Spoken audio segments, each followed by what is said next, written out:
Beastmaster. Bab 205 sampai dengan 206.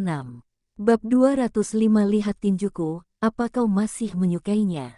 Apa ini diskusi serius? Ya. Alasan mengapa Qiao Bai memiliki ekspresi hikmat dan perasaan rumit seperti itu adalah karena Qiao Bai menemukan sesuatu yang sangat penting. Evolusi harimau taring guntur kemungkinan besar bukanlah evolusi.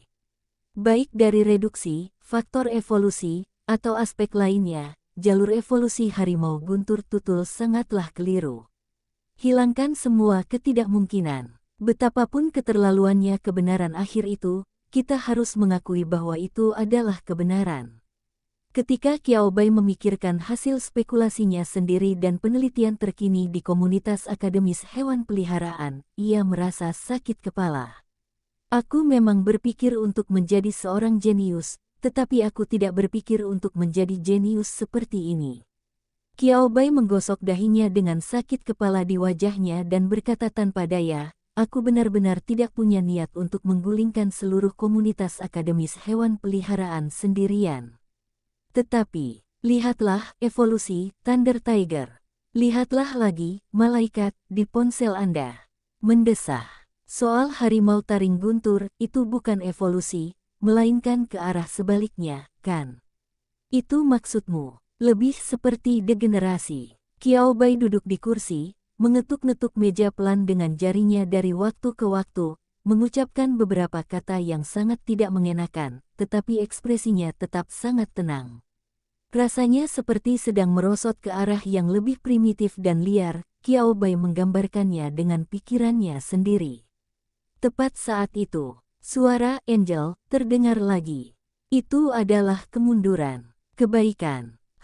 Kecerdasan orang pintar terletak pada kenyataan bahwa bahkan hanya dengan satu kata, mereka dapat mengaitkannya dengan banyak, sangat banyak hal. Terlebih lagi, malaikat telah menunjukkan poin yang paling penting. Qiao Bai menunjukkan ekspresi pencerahan yang tiba-tiba. Atavisme. Jadi begitu. Aku mengerti. Qiao Bai memukulkan tangan kanannya dengan tangan kirinya, dan bagian-bagian yang samar di benaknya tiba-tiba menjadi jelas. Tidak yakin. Tidak. Pikirannya tidak bisa lebih jernih sekarang. Atavisme. Jika memang begitu, Qiao Bai melepaskan beberapa hewan peliharaannya dan memandangi anak-anaknya yang masih kecil. Yang pertama terkena adalah Xiao Wu. Jika ada fenomena yang disebut atavisme, maka kita dapat berspekulasi bahwa semakin dekat seseorang mendekati dan berevolusi terhadap makhluk mitos, semakin besar kemungkinan membangkitkan garis keturunannya, dan semakin tinggi konsentrasi garis keturunannya. Sebaliknya, semakin tinggi derajat atavisme, semakin tinggi pula derajat garis keturunan yang terbangun setelah berevolusi ke arah atavisme, dan semakin tinggi pula konsentrasi garis keturunannya. Sambil berbicara, Qiao Bai memeluk gagak kecil itu dan mengusap bulunya yang lembut dan hangat beberapa kali. Bulu-bulunya yang mengilap terasa seperti menyentuh sepotong sutra yang indah, dan nuansanya berkelas satu. Xiao Wu menatap Qiao Bai dengan tenang, matanya seolah bertanya langsung, apakah kamu belum cukup menyentuhnya? Jika kau sudah cukup menyentuhku, lepaskan saja.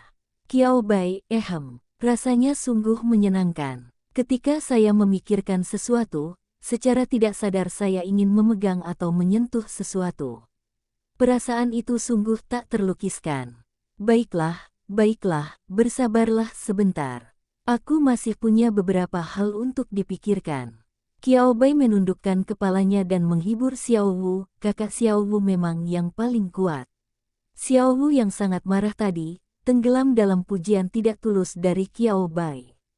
Benar-benar terjaga. Meninggal karena tertawa. Saya tidak bisa bangun sama sekali. Adapun apa yang dikatakan Qiao Bai, itu bukan kebohongan, memang ada beberapa hal yang belum ia pahami. Misalnya, mutasi Xiao Wu juga merupakan kemunduran menuju arah semula, dan jalur evolusi selanjutnya dapat diamati oleh Qiao Bai. Kenapa ya kalau soal Thunder Tooth Tiger, saya tidak bisa melihat apa-apa? Jika dia melihat sesuatu sebelumnya, Qiao Bai tidak akan begitu terkejut sebelumnya, bukan? Jadi ini juga cenderung menjadi evolusi atafistik. Nah, Qiao Bai memberi evolusi semacam ini nama baru yang cocok. Keduanya merupakan evolusi atafistik, jadi apa perbedaan antara Xiao Wu dan Lei Yahu? Tentu saja, menghadapi masalah demi masalah yang sulit, Qiao Bai tidak patah semangat. Sebaliknya, ia menjadi semakin berani, dan merasakan seluruh tubuhnya dipenuhi dengan semangat dan vitalitas yang berbeda. Hal yang tidak diketahui itu menarik. Mengubah sesuatu yang tidak diketahui menjadi diketahui adalah suatu kebahagiaan yang tidak terlukiskan.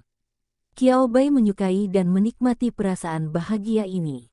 Akhirnya, butuh 2 hari penuh untuk penelitian.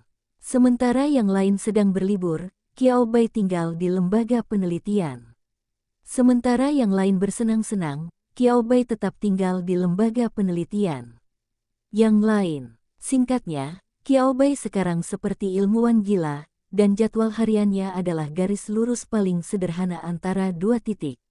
Akhirnya, sebelum berakhirnya liburan 2 hari bagi karyawan, ia berhasil memahami titik paling kritis dari evolusi atafisme, hubungan antara reproduksi dan garis keturunan. Tepat ketika Qiao Bai menemukan poin penting ini, Qiao Bai merasa seolah-olah mendengar suara retakan tajam yang datang dari dalam pikirannya. Qiao Bai, apakah itu suara otakmu yang terbelah? Batuk-batuk, cuma bercanda. Itu adalah suara keterampilan bakat yang ditingkatkan dan dikembangkan sekali lagi. Kali ini evolusinya memakan waktu sedikit lebih lama, yakni 72 jam. Tapi apapun yang terjadi, itu sepadan. Qiao Bai menerima kenyataan dengan tenang. 72 jam adalah 72 jam. Hanya butuh 3 hari. Tidak akan ada masalah besar. Kebetulan saja ia memiliki sedikit gambaran tentang jalur evolusi harimau taring guntur. Langkah selanjutnya adalah mencoba membiarkan ke-15 prajurit membawa harimau taring guntur untuk melakukan eksperimen dan verifikasi evolusi. Lembaga penelitian yang sempat sepi karena libur beberapa hari lalu, kini mulai ramai kembali. Begitu Qiao Bai masuk, dia melihat mereka berbisik-bisik satu sama lain dan berdiri bersama mendiskusikan sesuatu, beberapa di antaranya juga berbisik-bisik. Kata-kata seperti jenius, provokasi, dan Profesor Qiao Bai muncul di telinga Qiao Bai. Qiao Bai yakin dia mendengar namanya. Setelah istirahat, aku merasa waktu luangmu jadi lebih memuaskan. Qiao Bai melangkah maju dan berkata sambil tersenyum, apa yang sedang kalian bicarakan? Desir-desir. Mendengar perkataan Qiao Bai, semua orang serentak menoleh dan melihat ke arah Qiao Bai. Qiao Bai secara halus melihat penampakan diagram lingkaran standar dari mata mereka, sesuatu seperti 3 bagian keterkejutan, 3 bagian anggapan remeh, dan 4 bagian kegembiraan. Qiao Bai tanpa sadar mundur selangkah.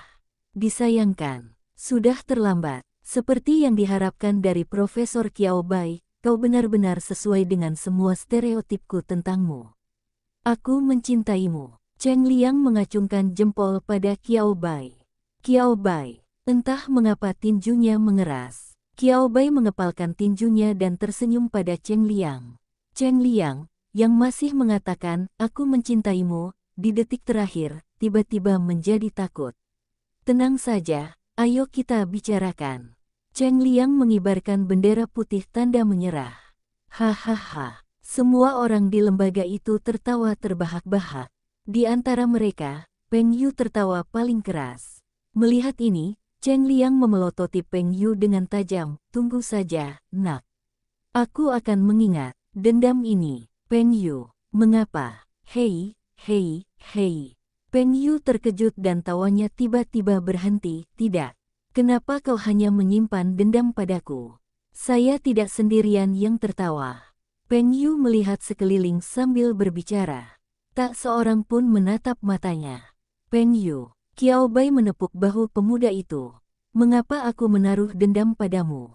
Tentu saja karena kamu, Xiao Ju, terlihat seperti orang yang paling mudah diganggu.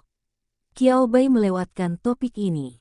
Akan lebih baik jika para peneliti menyelesaikan sendiri perselisihan antar lembaga penelitian. Tidak pantas baginya untuk ikut campur. Terus, kenapa kamu punya stereotip seperti itu tentangku tanpa alasan yang jelas? Tanya Qiao Bai dengan nada marah sekaligus geli. Katakan padaku stereotip apa saja itu. Ini tentang konferensi pertukaran internasional baru-baru ini. Setelah candaan hampir berakhir, Cheng Liang menjelaskannya secara singkat kepada Qiao Bai. Karena konferensi pertukaran internasional akan segera diadakan, banyak orang jenius telah muncul dari berbagai negara. Baik negeri Bulu maupun negeri Senying, negara-negara ini sudah merupakan kekuatan teknologi. Atau mungkin negara-negara Nilan dan Huoying yang berada di tingkat teknologi kedua. Entah karena keinginan mereka sendiri atau kebutuhan di tingkat nasional, keberadaan para jenius itu penting. Sambil membuktikan kekuatan mereka sendiri.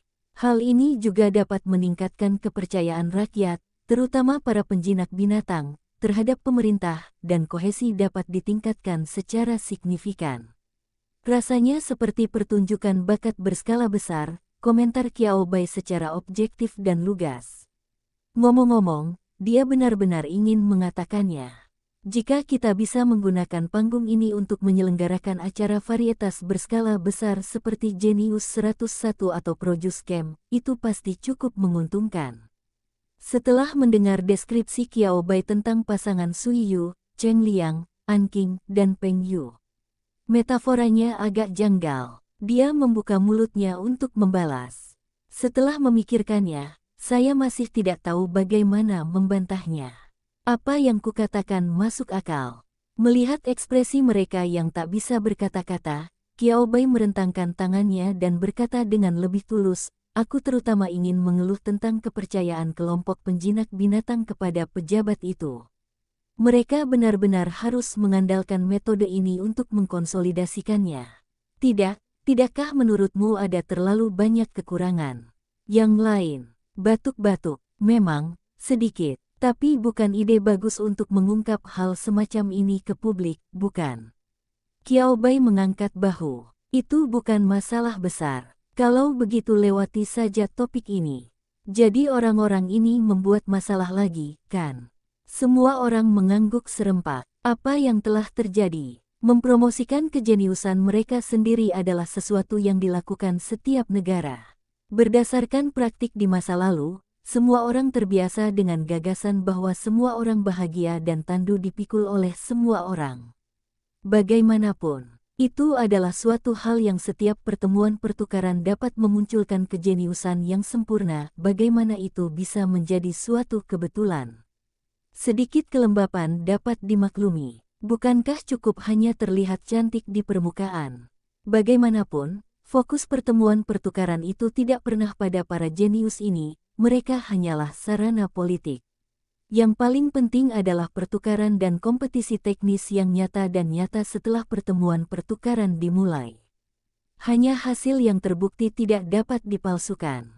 Namun yang tidak terduga adalah, pada awal pertemuan pertukaran ini, seorang bodoh tiba-tiba melompat keluar dan berkata bahwa kejeniusannya melampaui semua kejeniusan lainnya dan merupakan seorang jenius sejati. Orang jenius dari negara lain bahkan tidak layak memakai sepatunya. Qiao Bai, dari mana datangnya orang bodoh ini? Ucapnya dari lubuk hatinya, tidak bercanda. Siapa saja yang berani mengucapkan kata-kata seperti itu pada saat ini dan selama acara semacam ini, dialah orang bodoh atau dungu. Atau tipe yang otaknya buruk. Silia dan negara Sakura Api. Qiao Bai, tidak. Kalau ada satu orang idiot kayak gini, dari kuburan leluhur aja asapnya keluar, tapi dua-duanya muncul di waktu yang bersamaan. Kerajaan Selia. Qiao Bai mencari dalam pikirannya sejenak sebelum menghubungkannya dengan sebuah negara kecil di selatan Laut Hengyang. Kebaikan. Negara kecil. Sangat kecil. Jika kita harus mengatakan sesuatu, status internasional China setidaknya harus berada pada peringkat keempat, di samping sekelompok negara, baik besar maupun kecil. Jika mereka mundur sedikit saja, mereka hampir akan jatuh dari kerajaan penjinak binatang yang kuat. Adapun negeri Sakura Api, Qiao Bai tidak terkejut dengan hal ini. Selalu ada beberapa negara, di dunia manapun mereka berada, tidak peduli bagaimana mereka berubah, beberapa atributnya tidak akan pernah berubah. Tetap tenang. Ekspresi Qiao Bai sangat tenang. Satu-satunya hal yang tidak dapat ia pahami adalah inisiatif Cilia untuk melompat keluar. Apa bedanya dengan aktif mencari kematian? Apa yang disebut Creation Camp of Geniuses hanyalah sebuah pertunjukan, bukan acara puncak atau hidangan utama yang sesungguhnya. Namun ini tidak berarti negara-negara yang telah ditampar wajahnya akan bertindak seolah-olah tidak terjadi apa-apa setelah ditampar wajahnya.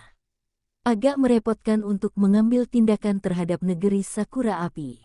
Lagi pula, mereka berada di tingkat kedua, jadi di mana kekuatan mereka secara keseluruhan. Meski tidak dapat dibandingkan dengan Elang Ilahi Tiongkok, namun itu lebih dari cukup dibandingkan dengan negara-negara kecil di bawahnya. Kalau memang mereka punya kejeniusan, wajar saja kalau mereka mau pamer dan memamerkannya di ajang internasional seperti itu. Mungkin negara asal akan membantu menutupi masalah ini, dan masalah ini mungkin benar-benar dapat ditangani dengan cara ini. Tapi sekarang, kebaikan, bukan hanya Huo Ying, juga bukan hanya Celia, tetapi dua negara melompat bersama, masalah ini menjadi rumit dan menarik. Setelah menggigit melon itu, Qiao Bai menyentuh dagunya dengan ekspresi gembira di wajahnya, itu cukup menarik. Yang lainnya mengangguk dengan panik. Bukankah ini cukup menarik? Sangat menarik, oke. Pertengkaran dan pertikaian antar negara sangat jarang terlihat. Bagaimanapun, seluruh jaringan sedang memperhatikan sekarang, mengikuti perkembangannya setiap saat, dan membuat persiapan penuh untuk menonton acara itu. Namun, Qiao Bai tidak melupakan pertanyaan awalnya, tunggu, lalu mengapa Anda menyebutkan nama saya dengan sopan? Profesor Qiao Bai, Anda sungguh tak pernah melupakan niat awal Anda dan memiliki ingatan yang sangat baik. Peng Yu mengacungkan jempol pada Qiao Bai. Lalu ia berbisik, sebenarnya, ada sekelompok kecil netizen yang berdiskusi daring yang bersikeras mengungguli para jenius dari negara lain. Itu pasti Anda, Profesor Qiao Bai. Profesor Qiao Bai, jika Anda berani melangkah maju, tak seorang pun dapat menandingi Anda. Baik itu prestasi, hasil, bakat, maupun penampilan. Qiao Bai benar-benar ingin bertanya, apakah topik yang kalian bicarakan serius? Bab 206. Jika kau ingin memperoleh kekuatan suci, pertama-tama kau harus melukai dirimu sendiri. Pada akhirnya, Qiao Bai tetap tidak menanyakan pertanyaan ini. Bukan karena aku malu, tetapi Qiao Bai merasa bahwa orang-orang itu tidak akan pernah merenungkan diri mereka sendiri, dan mungkin dialah yang akan terdiam pada akhirnya. Ngomong-ngomong, Qiao Bai juga mengerti kenapa malaikat itu tidak memberitahunya tentang hal ini. Sebenarnya, itu tidak ada hubungannya dengan dirinya. Itu semua hanya imajinasi netizen. Baiklah, Qiao Bai dengan tegas melewatkan topik itu. Liburan sudah berakhir, dan kalian harus kembali bekerja. Kebetulan aku punya ide baru untuk jalur evolusi Thunder Tiger. Begitu kata-kata ini keluar, perhatian semua orang langsung tertuju pada Thunder Tiger, seperti yang diduga Qiao Bai. Apa? Segala pasang surut di internet. Itu tidak ada hubungannya dengan mereka. Jalur evolusi baru untuk Thunder Tiger. Bagus, bagus, bagus. Sangat bagus. Mereka bisa. Ayo kita mulai sekarang. Anking memimpin lebih dulu. Yang lain juga sangat tertarik pada jalur evolusi Thunder Fang Tiger. Tentu, minat saya cukup berbeda dengan Qiao Bai. Apa yang ingin mereka pelajari lebih lanjut adalah cara berpikir Qiao Bai. Apakah Qiao Bai tahu? Tentu saja saya tahu. Aku tidak peduli. Peng Yu, Cheng Liang dan Anking, 3 alat baru yang bergabung dengan lembaga tersebut, semuanya sangat berguna, jadi Qiao Bai tentu saja tidak keberatan dengan trik kecil mereka. Jika mereka benar-benar dapat belajar sesuatu darinya, Qiao Bai juga akan memuji mereka, sungguh suatu keterampilan. Tetapi, panel keahlian bakat Qiao Bai akan membutuhkan waktu 64 jam lagi untuk berevolusi. Sebelum rute evolusi pada panel ditampilkan sepenuhnya, Kiao Bai tidak tahu apakah idenya benar. Dia ingin mencobanya. Saya telah melihat banyak hal, meringkas dan menyimpulkan banyak hal, dan kurang lebih, saya telah belajar sesuatu, bukan? 1 hari kemudian, Kiao Bai menatap Thunder Tiger kedua yang berhasil berevolusi dengan tatapan tidak percaya di matanya. Tidak, hanya itu saja. Profesor Kiao Bai, terima kasih banyak. Anda sungguh hebat. Beastmaster dari harimau taring petir yang berhasil berevolusi, seorang pria jangkung kurus berkulit gelap, dengan gigi putih cemerlang saat tersenyum, membuat Kiao Bai tanpa sadar teringat Li Gan. Para prajurit menggenggam tangan Kiao Bai erat-erat. Dia tidak dapat berhenti mengucapkan terima kasih kepada Kiao Bai dengan lantang, matanya dipenuhi kegembiraan. Inilah yang harus kulakukan, gumam Kiao Bai tanpa sadar, lalu Kiao Bai tersadar. Dengan ekspresi tenang dan senyum di wajahnya, Kiao Bai menatap orang lain dengan tatapan menyemangati dan berkata, dan kamu dan Lei Yahoo juga bekerja sangat keras, bukan? Kalian tidak kalah perang, juga tidak terpuruk oleh trauma psikologis. Kalian selalu bekerja keras menghadapi dan memecahkan masalah. Kamu sungguh luar biasa karena mampu bertahan sampai sekarang. Mendengar kata-kata tulus Kiao Bai, para prajurit yang memegang tangan Kiao Bai pun mulai terdengar sedikit terisak-isak. Mereka terus mengencangkan dan mengendurkan tangan mereka, memperlihatkan suasana hati mereka yang sedang kacau. Kiao Bai mengulurkan tangan dan menepuk bahu orang itu. Setelah semua kesulitan datanglah kebahagiaan, dan setelah hujan datanglah matahari, semuanya akan baik-baik saja. Percayalah pada dirimu sendiri, percayalah pada harimau petir, sekarang seharusnya disebut harimau petir warna-warni. Kamu pasti akan melangkah lebih jauh di masa depan, kata Kiao Bai sambil tersenyum. Pihak lainnya mengangguk berat. Prajurit itu masih sedikit bersemangat, tetapi partner evolusinya, Thunder Tiger, terus menggeseknya. Prajurit yang awalnya menitikkan air mata, kini tersenyum dan menyentuh sahabat baiknya.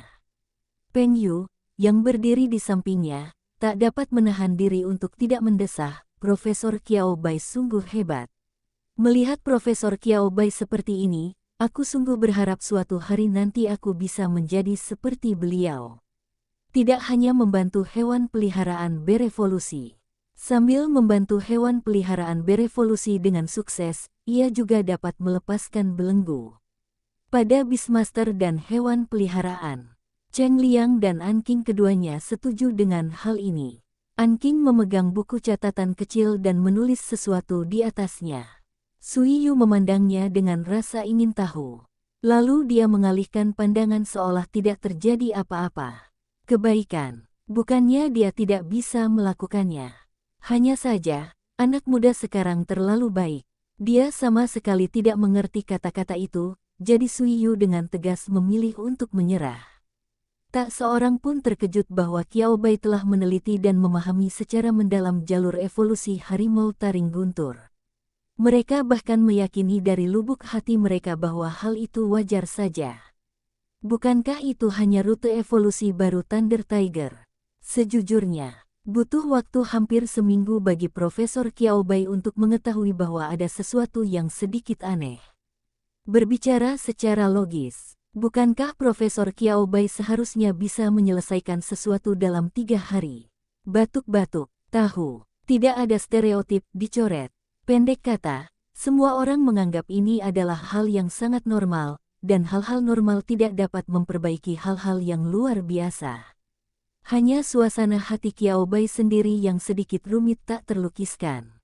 Tanpa bergantung pada bakat, keterampilan atau kode curang apapun, saya menemukan jalur evolusi baru. Saya sedikit bersemangat, tetapi tidak sesemangat itu. Pada saat ini Kiao Bai tiba-tiba menyadari, keterampilan bawaan mungkin adalah jari emas. Namun keterampilan bawaannya memang merupakan keterampilan bawaannya dan merupakan bagian dari dirinya. Memikirkan hal ini, Kiao Bai tidak dapat menahan tawa. Profesor Kiao Bai. Rekan-rekan prajurit harimau petir yang berhasil berevolusi melihat harimau petir milik teman mereka telah berhasil berevolusi, lalu melihat ke arah diri mereka sendiri. Oh, Saya tidak tahu kapan saya bisa berevolusi dengan sukses. Mereka tidak dapat lagi menahan kegembiraannya. Apakah menurutmu harimau taring petir kita punya kemungkinan untuk berevolusi? Tanyanya hati-hati. Qiao Bai merenung dan menyentuh dagunya. Bagaimana cara mengatakannya? Sulit untuk mengatakannya. Harus dikatakan bahwa ada unsur keberuntungan yang terlibat dalam mencapai kesuksesan dalam satu hari. Dan hal yang paling membuat Qiao Bai terdiam adalah dia punya kecurigaan yang masuk akal bahwa titik kunci evolusi Thunder Tiger, tidak, atavisme dan evolusinya menjadi colorful Thunder Tiger adalah emosi dari bawah ke puncak. Bunga harapan mekar dari keputusasaan, cara yang sangat sastrawi untuk mengatakannya. Tapi itulah artinya. Anda harus terlebih dahulu merasakan sakit dan putus asa, kemudian menahan dampak negatif dari emosi tersebut, seperti mudah tersinggung, dan sebagainya, dan akhirnya berusaha keras untuk keluar dari emosi tersebut. Akan lebih baik lagi jika tubuh mengalami kerusakan yang memengaruhi potensinya atau bahkan menjadi tidak dapat dipulihkan. Karena ini adalah bagian dari kembali ke leluhur. Qiao Bai, saya tak bisa berkata apa-apa. Kerja bagus. Kalau mau dapat kekuatan suci, harus melukai diri sendiri dulu, ya kan? Qiao Bai memahami prinsip penghancuran sebelum pembangunan. Tetapi orang baik manakah yang akan menghancurkan terlebih dahulu dan kemudian membangun? Pandangan Qiao Bai beralih ke Thunder Tiger milik prajurit yang berhasil berevolusi. Baiklah, itu masih sedikit tidak terduga. Misalnya, dalam Legiun Harimau Taring Guntur, seharusnya ada beberapa harimau taring guntur yang memenuhi persyaratan. Datanglah satu persatu, semua orang punya kesempatan. Qiao Bai terdiam sejenak, seolah teringat sesuatu. Ngomong-ngomong, sepertinya ada sesuatu yang belum dicobanya. Ya, Qiao Bai tidak berbicara tentang hal lain. Itu adalah darah burung gagak emas berkaki 3 yang dibawa keluar dari alam rahasia bumi merah dan dipertukarkan dengan Youke, Presiden Aliansi Baru Kota Bumi Merah. Qiao Bai mengalihkan pandangannya ke arah harimau guntur tutul yang berbaring di halaman luar sambil berjemur di bawah sinar matahari. Ini adalah harimau guntur warna-warni yang dibawa Qiao Bai kembali dari tempat kompetisi. Karena berbagai alasan, meskipun Qiao Bai benar-benar ingin mencari penjinak binatang baru untuk harimau guntur berwarna-warni ini, atau mencari sesuatu untuk dilakukannya, sayangnya pihak lain tidak mau. Tidak peduli berapa banyak ide yang dimiliki Qiao Bai, itu tidak akan berhasil. Apa yang bisa dilakukan Qiao Bai? Bukankah kalian saling menjaga satu sama lain seperti musuh besar? Apa lagi yang bisa dilakukan Qiao Bai? Sulit untuk menyelamatkannya. Dia juga merupakan kontributor utama penemuan Qiao Bai tentang fenomena evolusi atavistik, tetapi Qiao Bai benar-benar tidak bisa begitu saja mengusir harimau besar itu. Hatinya tidak sekeras membunuh ikan di Red Mart selama 10 tahun. Qiao Bai mendesah. Mengapa? Dia masih memiliki hati nurani. Rakyat, jika Anda terlalu berhati-hati, Anda akan terikat oleh segala macam aturan sekuler. Dumbledore menggelengkan kepalanya. JPG. Meskipun saya pikir mineral merah mungkin memainkan peranan dalam proses ini, seperti meningkatkan degenerasi dan atavisme garis keturunan harimau taring guntur atau hal lainnya. Namun, Qiao Bai tidak berencana membiarkan mereka mencobanya sekarang. Bukan karena mineral merah itu berharga. Ada burung gagak kecil di sini. Bagi Qiao Bai, dia dapat memiliki barang-barang ini sebanyak yang dia mau, dan dia dapat memasuki alam rahasia tanah merah lagi kapan saja dan di mana saja. Kristalisasi darah burung gagak emas berkaki 3 tidak menjadi masalah sama sekali. Masalahnya adalah, tanpa pengamatan langsung terhadap keterampilan bawaan, Qiao Bai tidak dapat yakin mengenai peran sebenarnya dari kristal darah dalam proses evolusi atavistik harimau taring guntur. Mungkin akan terbuang sia-sia. Mari kita tunggu sedikit lebih lama. Itu tidak akan lama. Qiao Bai melirik hitungan mundur 41 jam dan berkata dalam hatinya lagi, sudah hampir waktunya, benar-benar hampir waktunya.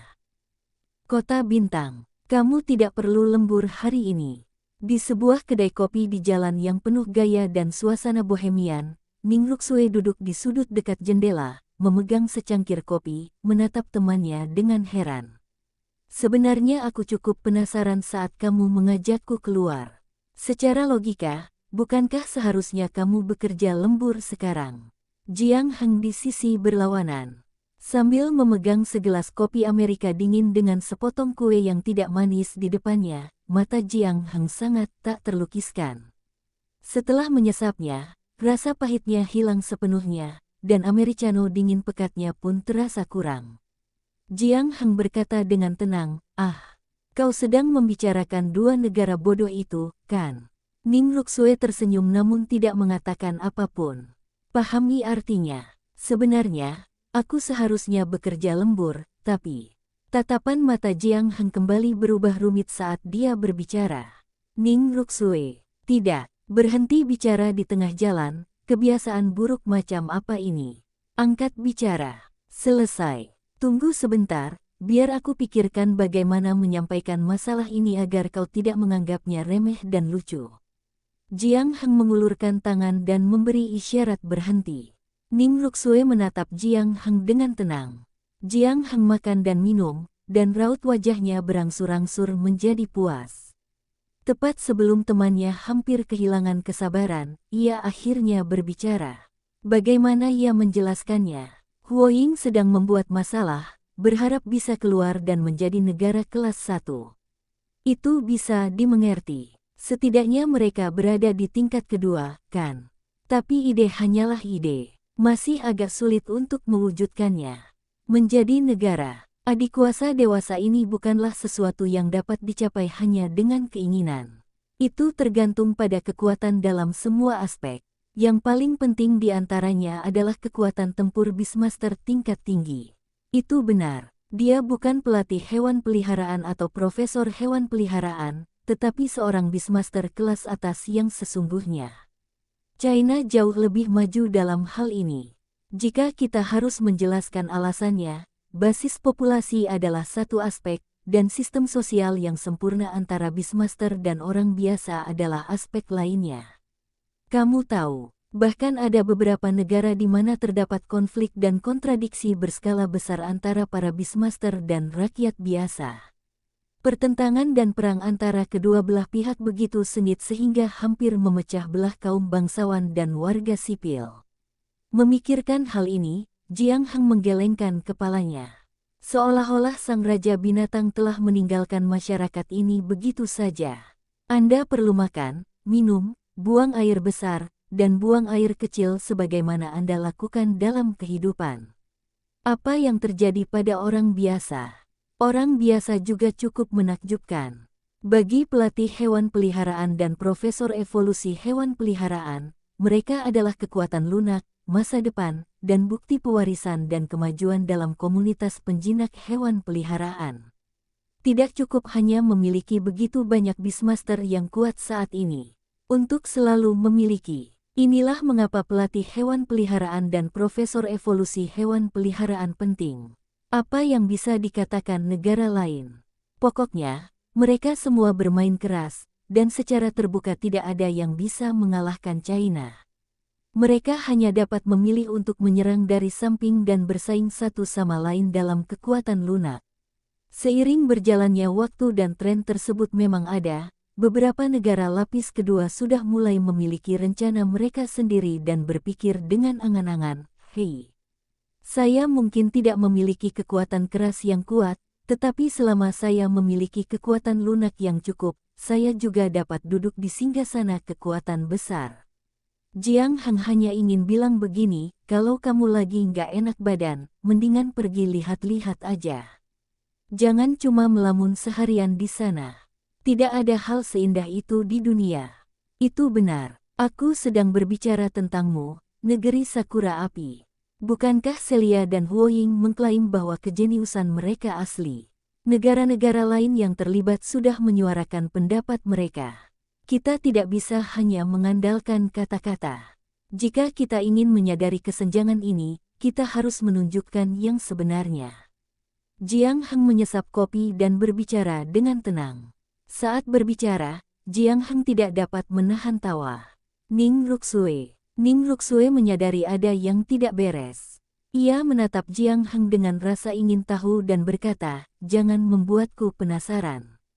Katakan sekarang." Ku bilang, "Hahaha, tidak, hahaha. Aku masih ingin tertawa kalau mengingatnya sekarang." Setelah beberapa patah kata, Jiang Heng tertawa lagi.